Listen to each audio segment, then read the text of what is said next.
And today I'm going to do a review on Black Panther. If you haven't seen the movie yet, I suggest to go watch it, but in case... Alright, spoiler alert. There are going to be some... I'm going to go over a basic summary and then state my thoughts to it. Alright, so it all starts out with this comet of vibranium, which hits somewhere in the northeastern part of Congo.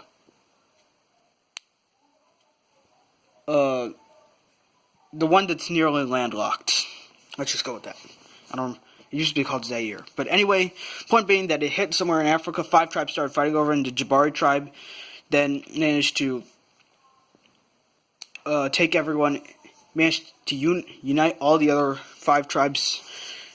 And using this vibranium, they developed technology and pretend to be a third world nation so that nobody would ever find out. So what happened was T'Challa's father actually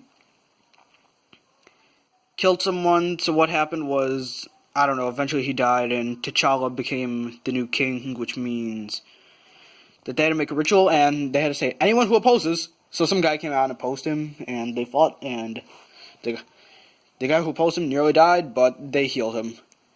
So what they did was they healed T'Challa, and they had a vision of him saying, I'm gonna miss you, Dad. And he said, dude, don't miss me, just do your duty, surround yourself with good company, you know, that kind of advice.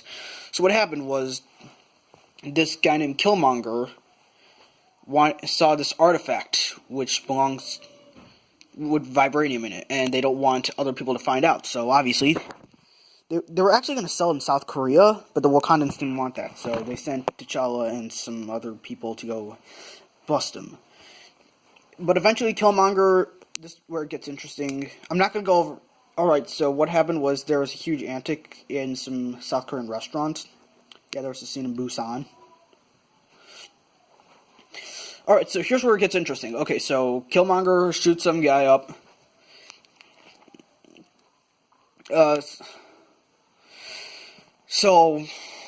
And he has these dots. Every one of them is someone he's killed, and he has these dots all over his torso. So eventually Killmonger goes back into Wakanda, and he challenges T'Challa, who literally says, I accept your challenge. And so T'Challa pretty much got his butt kicked, and he fell down. And you know what the idiotic part about it is? I wouldn't blame them, but they literally all pledged their loyalty to, what's it called? Killmonger, who wanted to use the Wakandan technology to take over the world. So at this point, Nakia goes and helps out, says to one of the warriors, you're our best warrior, come help us. And she says, no, my loyalty is to the throne. Alright, so at this point, I'm like, what? And so the warrior says, but my point is to serve Wakanda. And Nakia says, my point is to save Wakanda. Serve versus save. The interesting debate. Alright, anyway. So what happens, forgive me if I'm talking fast in advance. But what happens is that T'Challa is found unconscious, so they confront the other guy who said, I want control of Wakanda, not Killmonger, the other guy. And he originally said, no, I'm not going to help you. I have all the resources to, but I'm not going to help you. But eventually he said, fine, I'll help you. So T'Challa went out of his coma. He said, Dad, I wish I'd never known you, and some other stuff like that. And pretty much said, I will not be like past kings. So he's willing to accept the fact that, like, now the world's going to find out who Wakanda is, so they might as well just reveal itself. Because the news has been saying that it's a third world nation who is impoverished, is accepting no aid, and does not engage in international trade. Sound familiar? Well, I'll look on. We'll look on. And so eventually, darn it, what happens is that Killmonger and T'Challa fight again on a plane, and eventually T'Challa wins. Note that this is an oversimplified explanation. So what happens is Killmonger would rather choose to die than be incarcerated.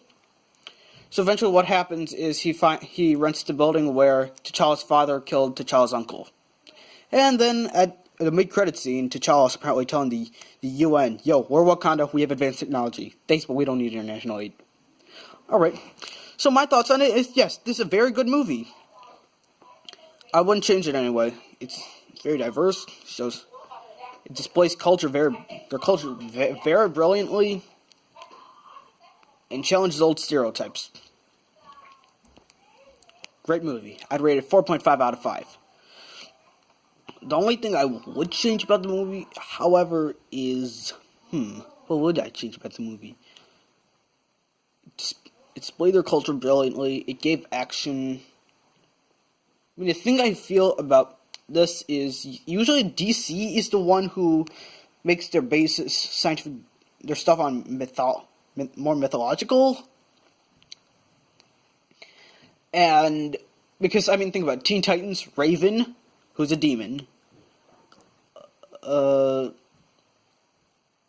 I think there's one of them. Oh, Shazam, who got a spell from a 3,000-year-old wizard. And a bunch of other examples. And Marvel's usually the one that focuses more on science, because if you see Ant-Man, you see, this is based on a technology, which will make you really small. Now, if you actually know anything about physics, you'll know that Ant-Man is scientifically impossible, because then, in order to get that much, not only would Ant-Man be incredibly dense, everything would stick towards him, because he'd be a center of gravity, essentially, and not to mention, the space between atoms would essentially disappear, meaning that he'd be dead. So the atoms wouldn't be atoms anymore, the electrical signal wouldn't flow anymore, and he died. Alright. And not to mention, he wouldn't be organic matter anymore, he'd just be a blob of carbon, whatever humans are made of, and some metal. Alright, anyway, enough about Ant-Man and DC and Marvel, and we're gonna get to the main movie itself. Alright, so I feel like this movie's incredible. Like, there's this part around it, like, you have two contrasting notions actually three. On one hand, they don't know about the nation, and they believe that they're poor, they're screwed up. And the other side, you have Wakanda, who believes that, no, we're an advanced nation, we're not revealing our technology, we're staying neutral. And we only fight unless absolutely necessary. And then you have this imperialist-like side who wants to use the resources, says, look, we have resources, why don't we take over the world? And you know what Killmonger said? The sun never sets in the Wakandan Empire. Sound familiar? Yeah, and there's plenty more where that came from. Hashtag normie memes. Hashtag that didn't come out right as well. So yes, if there's one thing I could change, it would be to put some other superheroes and to make it a little more sci-fi-ish. And yeah, I do appreciate the ritual. I think it was very interesting. I mean, I can't really say anything much that's bad about the movie. I mean, I feel like it explained everything very brilliantly. Alright, this has been a while. Oh wait. I was gonna say an idea I got, but never mind. This has been Wild Animal 2000. Catch you later.